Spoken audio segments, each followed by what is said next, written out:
Charlie Chaplin ने अपनी बेटी को बहुत ही सुंदर खत लिखा था।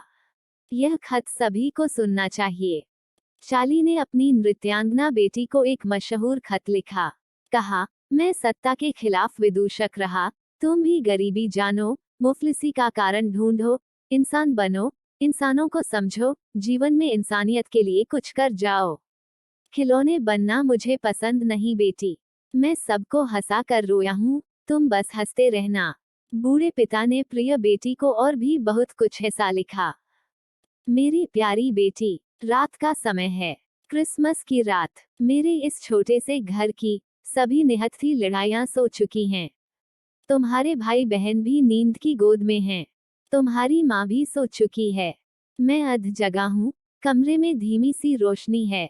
तुम मुझसे कितनी दूर हो, पर यकीन मानो, तुम्हारा चेहरा यदि किसी दिन मेरी आंखों के सामने न रहे, उस दिन मैं चाहूंगा कि मैं अंधा हो जाऊं।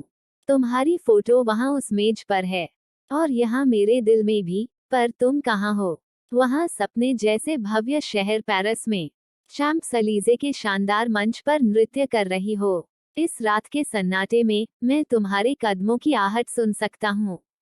शरद ऋतु के आकाश में टिमटिमाते तारों की चमक मैं तुम्हारी आंखों में देख सकता हूँ। ऐसा लावण्य और इतना सुंदर नृत्य। सितारा बनो और चमकती रहो। परंतु यदि दर्शकों का उत्साह और उनकी प्रशंसा तुम्हें मदहोश करती है, या उनसे उपहार में मिले फूलों की सुगंध तुम्हारे सिर चढ़ती है, तो चुपके से एक कोने में बैठकर मेरा खत पढ़ते हुए अपने दिल की आवाज सुनना। मैं तुम्हारा पिता जेरल्डीन, मैं चार्ली चैपलिन। क्या तुम जानती हो, जब तुम नन्ही बच्ची थी, तो रात रात भर मैं तुम्हारे सिरहाने बैठकर तुम्हें स्लीपिंग ब्यूटी की कहानी सुनाया करता था। मैं तुम्हारे सपनों का साक्षी हूँ। मैंने तुम्हारा भविष्य देखा है, मंच पर नाचती एक लड़की, मानो आसमान में उड़ती परी। लोगों की करतल ध्वनि के बीच उनकी प्रशंसा के ये शब्द सुने हैं। इस लड़की को देखो, वो एक बूढ़े विदूषक की बेटी है, याद है उसका नाम चार्ली था। हाँ, मैं चार्ली हूँ, बूढ़ा विदूषक। अब तुम्हारी बारी है। मैं फटी पेंट में नाचा करता था, और मेरी राजकुमारी, तुम रेशम की खूबसूरत ड्रेस में नाचती हो। ये नृत्य और ये शाबाशी तुम्हें सातवें आसमान पर ले जाने के लिए सक्षम है। उड़ो और उड़ो, पर ध्यान रखना कि तुम्हारे पांव सदा धरती पर टिके रहें। तुम्हें लोगों की जिंदगी को करीब से देखना चाहिए। गलियों बाजारों में नाच दिखाते नर्तकों को देखो, जो कड़कड़ाती सर्दी और भूख से तड़प रहे हैं। मैं भी उन जैसा था जेरल्डीन। उन जादुई रातों में, जब मैं तुम्हें लोरी गा गा कर सुलाया करता था, और तुम नींद में डूब जाती थी, उस वक्त मैं जागता रहता था। मैं तुम्हारे चेहरे को निहारता, तुम्हारे हृदय की धड़कनों को सुनता और सोचता, चार्ली, क्या यह बच्ची तुम्हें कभी जान सकेगी? तुम मुझे नहीं जानती जेरल्डीन। मैंने तुम्हें अनगिनत कहानियां सुनाई है, पर उसकी कहानी कभी नहीं सुनाई। वह कहानी भी रोचक है। यह उस भूखे विदूषक की कहानी है, जो लंदन की गंदी बस्तियों में नाच गाकर अपनी रोजी कमाता था। यह मेरी कहानी है। मैं जानता हूँ, पेट की भूख किसे कहते हैं। मैं जानता हूँ कि सिर पर छत न होने का क्या दंश होता है। मैंने देखा है, मदद के लिए उछाले गए सिक्कों से उसके आत्मसम्मान को छलनी होते हुए। पर फिर भी मैं जिंदा हूँ, इसीलिए फिलहाल इस बात को यही छोड़ते हैं। तुम्हारे बारे में ही बात करना उचित होगा जेरल्डीन। तुम्हारे नाम के बाद मेरा नाम आता है, चैपलिन।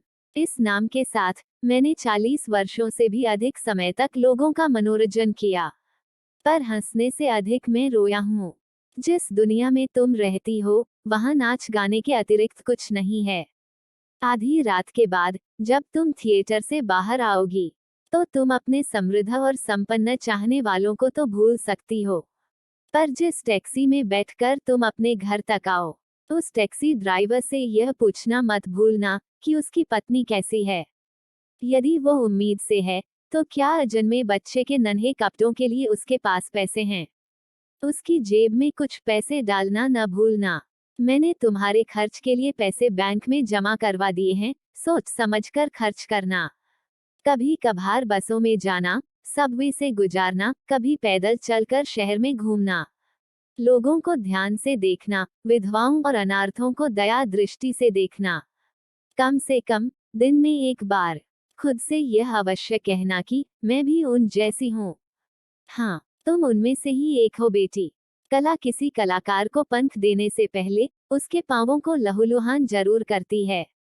यदि किसी दिन तुम्हें लगने लगे कि तुम अपने दर्शकों से बड़ी हो, तो उसी दिन मंच छोड़कर भाग जाना, टैक्सी पकड़ना और पेरिस के किसी भी कोने में चली जाना। मैं जानता हूँ कि वहां तुम्हें अपने जैसी कितनी नृत्यांगनाएं मिलेंगी, तुमसे भी अधिक सुंदर और प्रतिभावान। फर्क सिर्फ इतना है कि उनके पास थिएटर की चकाचौंध और चमकीली रोशनी नहीं, उनकी सर्चलाइट चंद्रमा है। अगर तुम्हें लगे कि इनमें से कोई तुमसे अच्छा नृत्य करती है, तो तुम नृत्य छोड़ देना। हमेशा कोई ना कोई बेहतर होता है, इसे स्वीकार करना, आगे बढ़ते रहना और निरंतर सीखते रहना ही तो कला है। मैं मर जाऊंगा, तुम जीवित रहोगी। मैं चाहता हूँ तुम्हें कभी गरीबी का एहसास न हो। इस खत के साथ मैं तुम्हें चेकबुक भी भेज रहा हूँ, ताकि तुम अपनी मर्जी से खर्च कर सको। पर 2 सिक्के खर्च करने के बाद सोचना कि तुम्हारे हाथ में पकड़ा तीसरा सिक्का तुम्हारा नहीं है। यह उस अज्ञात व्यक्ति का है जिसे इसकी बेहद जरूरत है। ऐसे इंसान को तुम आसानी से ढूंढ सकती हो, बस पहचानने के लिए एक नजर की जरूरत है।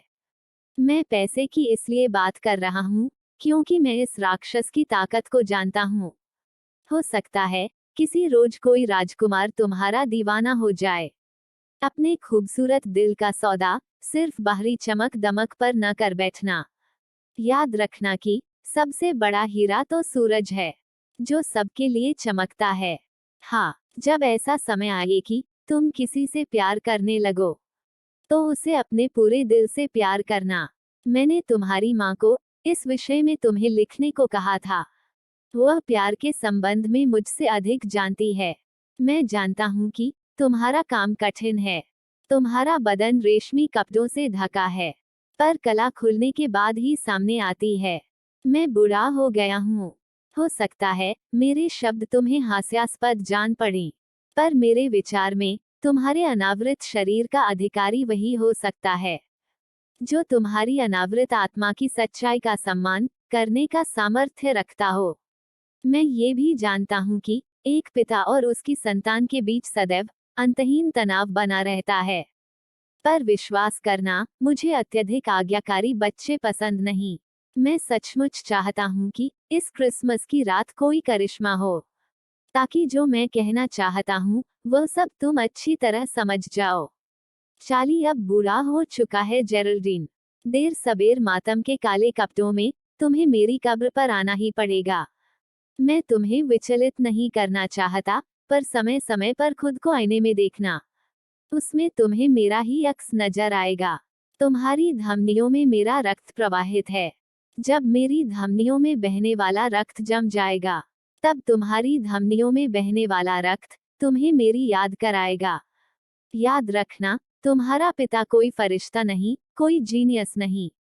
वह तो जिंदगी भर एक इंसान बनने की ही कोशिश करता रहा। तुम भी वही कोशिश करना। ढेर सारे प्यार के साथ, चार्ली।